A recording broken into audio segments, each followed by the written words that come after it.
All right, good evening. Thank you for joining us. We are turning back to our regularly scheduled programming now. I am Jacqueline Mazer. We did just get out of that press conference this evening, learning that more than 1 million acres in the state in the past 72 hours have burned. Of course, NBC 16 is on your side with live team coverage on wildfires around Western Oregon. Alan Matthews is standing by in the Weather Center tracking down what weather conditions firefighters can expect. Our David Ochoa is live at Roseburg Airport with how smoke is affecting air support in battling the fires. Angelina Dixon is in South Eugene with details on hundreds of National Guard troops set to arrive Saturday. We are starting tonight with our Kelly McCormick, who is live from Thurston High School, where the press conference just ended. Of course, we learned, Keely, that it's 145,000 plus acres in the past 72 hours. What else can you recap for us tonight? Yeah, they really wanted to stress that this is a historic fire that we're dealing with. It's a very big event, and it is still an active fire that they are fighting. Right now, they're working to control lines around the fire and continuing to look for ways to slow fire progression. They said that the weather will shift from easterly flow to west winds, and this is going to change the direction of the fire. Fire growth is still a major concern. This may allow smoke to rise, and it'll be more visible from the west. They're really stressing to pay attention to evacuation levels and listen to your sheriffs. The National Guards will be coming in tonight and getting to set up to assist. They said there's a very rough estimate of containment on October 29th, but again, they said that is very rough, and they want everyone to continue to pay attention to evacuation levels and stay safe. Back to you guys. All right, thanks, Keely. And that is the priority, safety, of course, being number one. Now, as you just heard, over 300 National Guard members trained to fight fires will be arriving this weekend on Saturday. NBC 16's Angelina Dixon joins us live in South Eugene. Angelina, these are much needed reinforcements. Jacqueline, that's the good news to this fire that has grown over the past few days and has sent smoke all over our valley. And many people have asked, how many people do we have, and are we short-staffed in terms of fighting this fire? We asked those questions today on how to get that fixed. Kelly Matthews has done a lot of work with the wildland firefighting community in terms of crisis communications.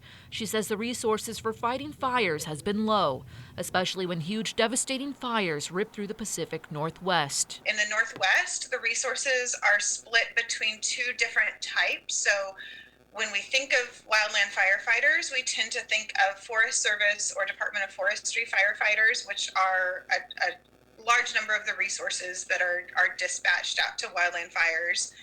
The other piece of that are private contract companies that supplement those resources. She says they make up 65% of the resources that are available. But the good news comes on Thursday. Hundreds of National Guard members will be joining forces in containing the fire. They'll be arriving Saturday. That's according to Major General Michael E. Stencil. And a separate group of several hundred soldiers is coming to be trained up for the deployment.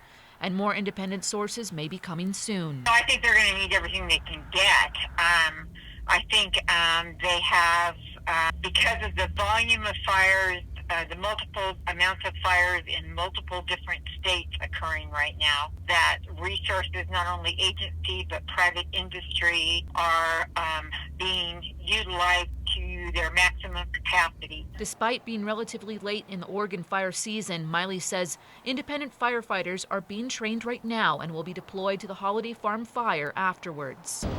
Meanwhile, smoke in the valley has not only impacted quality of life, but may put a change on people's travel plans. There have been some cancellations. Obviously, the smoke is thick, so visibility is low. We do have flight operations happening, but each airline is handling each flight, on their own policies. Eugene Airport officials say if you plan to fly out or fly into Eugene this week, check with your airline for any updates or cancellations. And we're on our 1,300-foot hill up here on Blanton Heights, right outside our news station right now. And as you can see, the smoke goes even as far as where we are and probably farther above. So if you're planning to escape the smoke, either by car check, trip check, if you plan to escape the smoke on the road, to make sure there's no road closures in your path. If you plan to escape by plane, check with your airline to make sure that there's no changes or updates to your flights. Reporting live in Eugene, I'm Angelina Dixon. Back to you, Jacqueline. All right, thanks, Angelina. Normally a beautiful view from our station.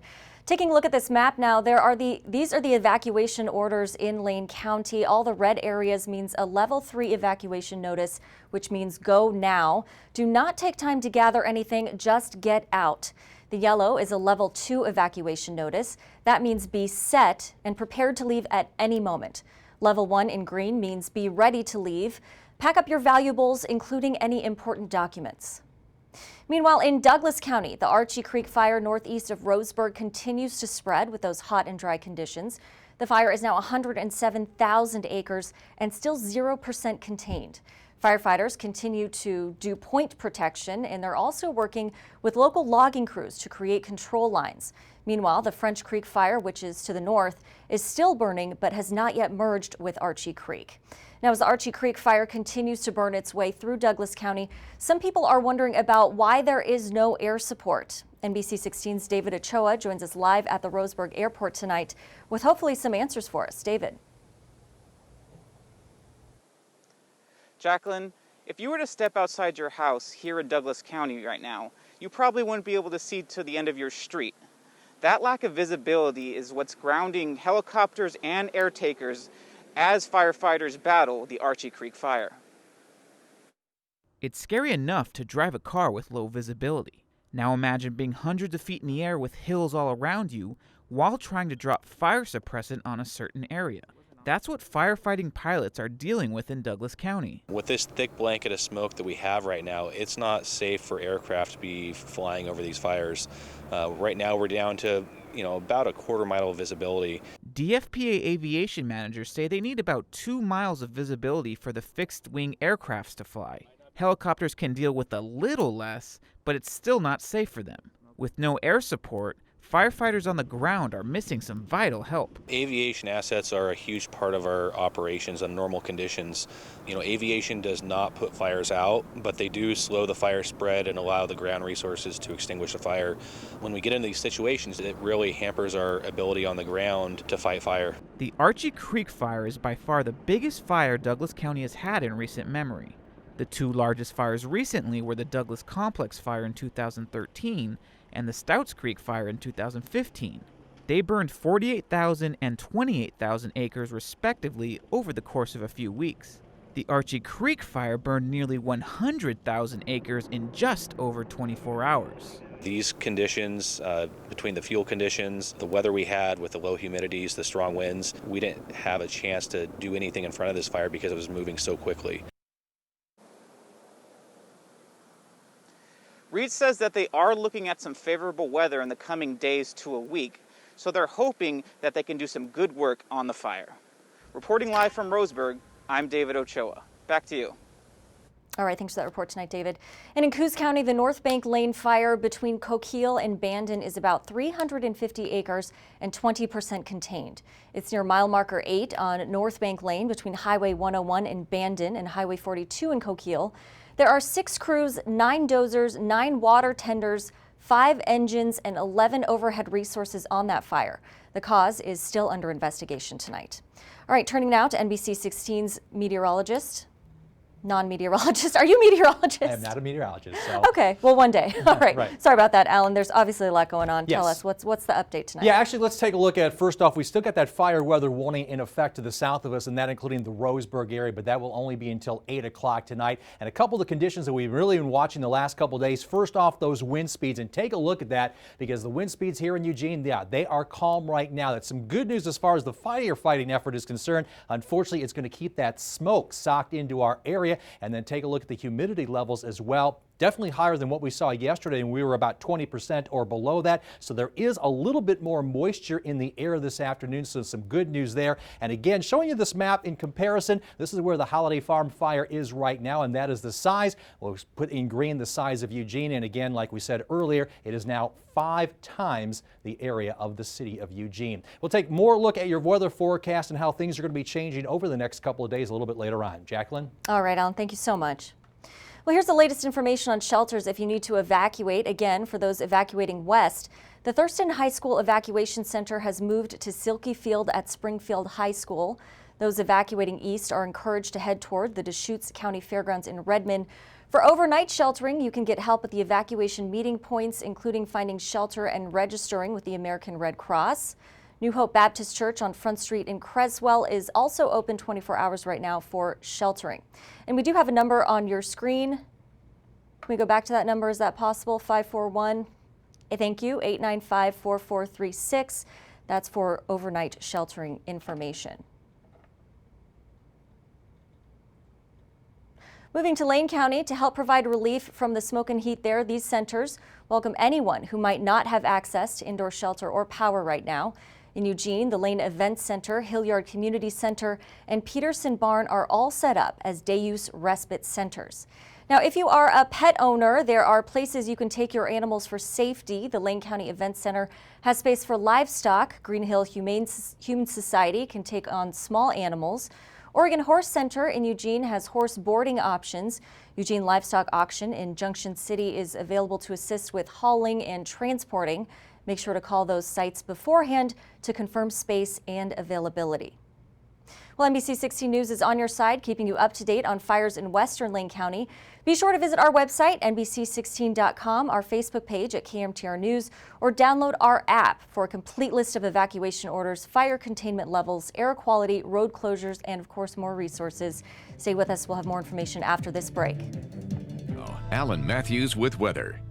Well, we take a live look from our Hyatt cam off Coburg Road. And remember yesterday when you could actually see I-105?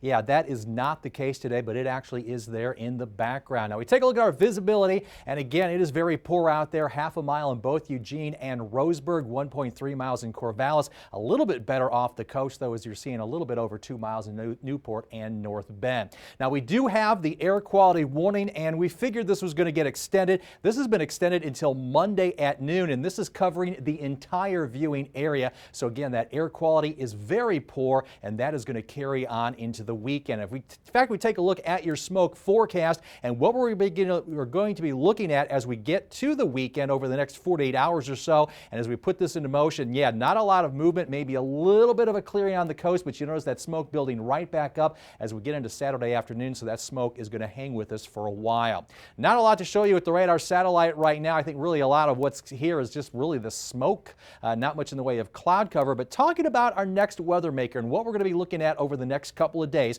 What happened today, we got this low, and that actually brought a southerly flow to the coast. We actually did see some southerly winds in our area. And what's going to happen here is we're going to see some high pressure take over. And what this is going to bring us is that northwesterly flow that they were talking about earlier on in the newscast. And that's going to help bring some cooler air into the region. Now that high pressure system is going to weaken. And what we're going to see is another trough of low pressure off the coast. That is going to be moving toward our area. And that's going to shift those winds around again, bring us a southerly flow, but it's going to bring even cooler, moister air into the area, and we're going to be looking at that chance of rainfall as we start out next week. As far as our wind speeds over the next 24 hours are concerned, and again, we've seen them really calm down today, and that is going to be the case not only tonight, but also into your Friday. In fact, you can see relatively calm winds up and down the I-5 corridor. We check out your forecast. Now, this is, again, kind of tough because that smoke is playing around with those temperatures, so we're going to drop them down a little bit, and I think highs tomorrow are going to be in the mid-80s,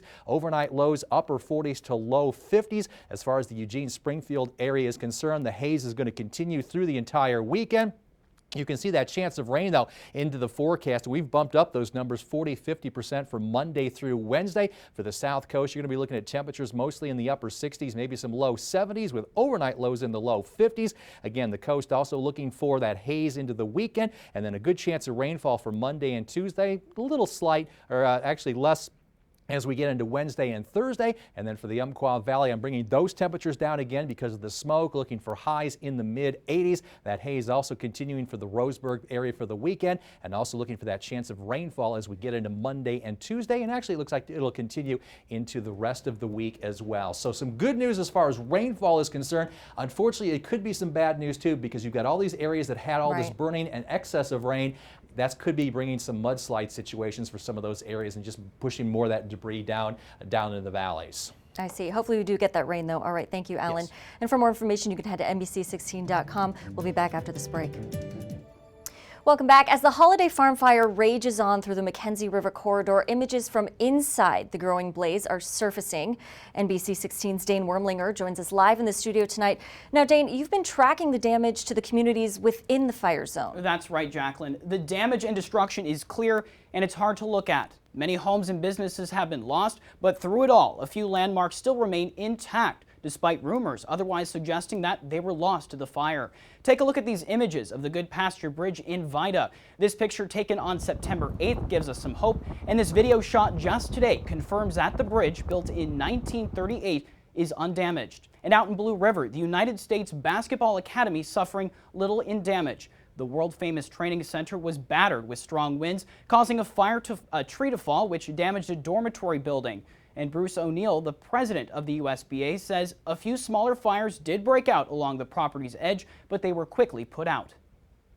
Well, for the past 3 days, it's been very hectic for us, being right at the epicenter of where the fire started. So we've been had some very tense moments, but thank God, so far we've been spared and all our buildings are intact. O'Neill adds that thankfully this was a slower time for the academy, especially with smaller camp sizes due to COVID-19 restrictions. A camp is scheduled a month and a half from now, but he says that minor damage won't put a damper on things. And other well-known establishments within the fire zone, like Ike's Pizza and the Vida Cafe, appear to be intact according to those videos that we've seen. Of course, once owners are able to return to those zones, we'll work to update you on their official statuses. Jacqueline?